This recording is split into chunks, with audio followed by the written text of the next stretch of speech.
गया दीन पढ़ने का। मोहल्लेदार इलाके वाले कहने लगे कहाँ से कमाएगा, ना बाप है ना माँ है ना घर है, कहाँ से। हजरत रूमी कहते हैं नौजवान ने जंगल में झोंपड़ी लगा ली। वहां वो सुबह मदरसे जाता, शाम को जंगल में रहता, वहां अल्लाह अल्लाह करता, सबक याद करता। एक दिन बादशाह की बेटी रास्ता भूल गई, जंगल में आई सहेलियों के साथ, बॉडीगार्ड भी साथ थे पर रास्ता भूल गई। खोती खोती शाम हो गई, ऐसी खोई कि जब रात गहरी हो गई तो आके उस नौजवान के पास रुकी और चिल्लाने लगी। शेर के दौड़ने की आवाज आती है, भेड़िए के बोलने की आवाज आती है। नौजवान अकेला, सहेलियां बिछड़ गई, गार्ड बिछड़ गए। कहने लगी मैं परेशान हूँ, मुझे जगह मिल जाएगी। नौजवान कहता मैंने शहजादी देखी और मुझे भी पता था कि घर एक ही है और आग को अंदर से दरवाजा भी बंद करना पड़ता है, जंगल जानवर भी आ जाते हैं। कहते मेरी छोटी सी कुटिया में झोंपड़ी में वो आई, रो के कहने लगी सहारा कोई नहीं, अगर मैं पीछे निकलूंगी तो भेड़िए खा जाएगा। कहते मैंने उसे जगह दे दी। अकेली औरत, चिराग जल रहा है, सबक याद कर रहा हूँ। मेरे नबी पाक ने फरमाया जहां मर्द औरत अकेले हो तीसरा शैतान होता है। और शहजादी, वो बच्चा कहता है सबक याद करता रहा सारी रात। वो बच्ची को कहा सो जा, पर वो कहती है नींद मुझे भी कहाँ आई। ऐसे मौकों पर नींद, सारी रात सबक याद करता। थोड़ी थोड़ी देर के बाद चिराग जलता तो उस पर उंगली रखता, हाथ जलता तो पीछे खींचने, फिर दूसरी उंगली रखता, थोड़ी देर के बाद जलता तो खींचने, हाथ सारा जल गया। सुबह किरणें चमकी तो कहने लगा चल निकल जा, दौड़ जा, बस बड़ा सब्र का इम्तिहान हो गया, चली जा। शहजादी बाहर निकली, सिपाही ढूंढ रहे थे। बादशाह खुद जंगल में निकला हुआ था, मेरी बेटी मिल गई। बादशाह तन्हाई में जाके कहने लगा बेटा मैं दुनिया को बताऊंगा कि मेरी बेटी खोई नहीं थी, सिपाही साथ ही थे। ये बड़ा मुश्किल होता है, बेटी तो भूल के भी रात कहीं रह पड़े तो लोग जीने नहीं देते, तो बेटा मुश्किल हो जाएगा मेरे लिए। कहाँ थी? उसने कहा नेक नौजवान के पास। उसने कहा बेटा मैं तो तेरी बात मानूंगा पर दुनिया नहीं मानेगी। अगर उस नौजवान ने किसी को बता दिया कि तू उसके पास थी तो फिर लोग मेरा जीना मुहाल कर देंगे। बेटा मैं मर जाऊंगा, मेरी मजबूरी ये है कि वो कहीं राज ना उगल दे वो नौजवान, उसे कत्ल करना पड़ेगा। औरत ने मिन्नतें की, उस बेटी ने कहा मेरे मौसम को मारोगे, रोई। और वो कहने लगा मैं बादशाह हूँ, मेरा अपना विकार है, मैं उसको छोड़ नहीं सकता। गिरफ्तार कर लाए सिपाही। वक्त तय हो गया सजा का। अकेले कालकोठरी में रखा गया, जो उसके खास एतबार वाले थे उनकी ड्यूटी लगाई। बादशाह ने बुलाया, पहले बिलम आया। औरत कहने लगी, बेटी कहने लगी एक दफा तो बुलाओ ना, एक सवाल बस पर्दे में रह के पूछना है और फिर जो आपका जी चाहे, मेरे मौसम को मारना तो है, तो मर्जी आपकी। सामने खड़ा किया, नौजवान पर्दे के पीछे, औरत खड़ी हो गई। बादशाह बीच बैठ गया। बीबी कहने लगी सारी रात बेदार मैं भी रही, सोया तू भी नहीं। वो जो तू चिराग के करीब हाथ लगा के जलाता था वो समझ नहीं आई। नौजवान रो पड़ा, कहने लगा क्या करूं, मैंने रसूलुल्लाह का दीन पढ़ा है, क्या करूं, मैंने हुजूर का दीन पढ़ा है। मैंने पढ़ा है कि जानी को सबसे नीचे दोज़ख के सबसे निचले दर्जे में जलाया जाए, उसे जहन्नमियों का पीप और रेशा पिलाया जाए, कंद खिलाया जाए। ये रवायतें पड़ी हुई थी। थोड़ी थोड़ी देर के बाद शैतान मुझे कहता था बदकारी कर ले। मैं अपना हाथ उसी वक्त जब शैतान मशवरा देता तो मैं आग पे करता। मैं कहता अगर ये बर्दाश्त हो गई तो वो भी हो जाए। जब हाथ जलता तो मैं समझ जाता नहीं तुझसे तो ये नहीं बर्दाश्त होती तो वो कैसे होगी। फिर मुझे शैतान मशवरा देता कोई देख नहीं रहा, तू बुलाने नहीं गया, खुद आई। मैं दूसरी उंगली लगा देता। मैंने हाथ जलाया और मैं समझ गया जब छोटे से चिराग की इतनी सी शमा की आग नहीं बर्दाश्त होती तो दोज़ख कैसे बर्दाश्त होगी। कहते मैं बाज आया। बादशाह ने ये कहानी सुनी, लफ्ज सुने तो चीख मार के रोया। कहने लगा तालिब इल्म तू तो मेरे नबी का सच्चा गुलाम है और मेरे रसूल के जो सच्चे गुलाम होते हैं उन्हें फांसियां नहीं दी जाती, उन्हें तख्त पर बिठाया जाता है।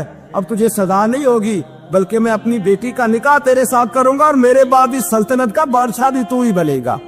अब वो नौजवान वहां नारे लगा रहा है, कहता लोगों तुम मुझे कहते थे दीन से क्या मिलता है, दीन से तो अल्लाह तख्त ताज भी अता फरमा देता है। अगर नौजवान शर्मो हया वाले बन के रहे अल्लाह सारी इज्जतें दे देगा। देखे ना अल्लाह के फजल से इज्जत मिलती है और जब कोई इज्जतदारों जैसा काम ही ना करे। एक बात और अर्ज करनी है पर वक्त थोड़ा रह गया। जवानों मैं ना जब कभी परेशान होता हूँ ना तो मैं ये वाली बात खोल के पढ़ता हूँ वाला, ये बात ढारस बनाती है, ढारस तवानाई देती है, पूरा मजमून बांधा है।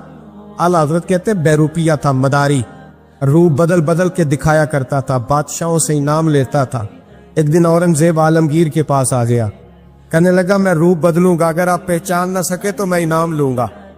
आपने फरमाया मैं कोई ऐसे वैसा बादशाह नहीं, काम मुझे धोखा देना मुश्किल है। कहा नहीं मैं रूप बदलूंगा। हजरत औरंगजेब आलमगीर बड़े नेक बादशाह गुजरे, बड़े परहेजगार। वो बेरूपिया कहने लगा मैं रूप बदलूंगा, आप नहीं पहचान सकेंगे। फरमाया चल जितना तेरे अंदर जोर है लगा ले। हजरत ने ऐलान किया कि मैंने फौजी भर्ती कर दे, 2 माह के बाद टेस्ट होगा। वो 2 महीने दौड़ता रहा, रंग रूप बनाता रहा, आया टेस्ट देने, 2-3 सिपाहियों का इम्तिहान लिया, उसकी बारी आई तो 10 रुपए दिए, कहने लगे तेरे आने जाने का किराया मैंने तुझे पहचान लिया है। कुछ दिनों के बाद जाने लगे सफर पर, तो भिखारी आ गए खैरात मांगने। उसने भी सारे मुंह पर स्याही मार ली, कपड़े फाड़ लिए, सर के बाल मुड़ा लिए, भवे तक कटा ली, बदरंग होके आया। कासा आगे किया तो हजरत ने 10 रुपए डाले, कहने लगे तेरे आने जाने का किराया मैंने पहचान लिया है। कुछ दिन गुजरे तो टीचर की जरूरत थी, उसने मुंह से बड़ी कर ली, दाढ़ी नकली लगा ली, सर पे जिना कैप पहन ली, एक शेरवानी ले ली और हाथ में छड़ी पकड़ के आया।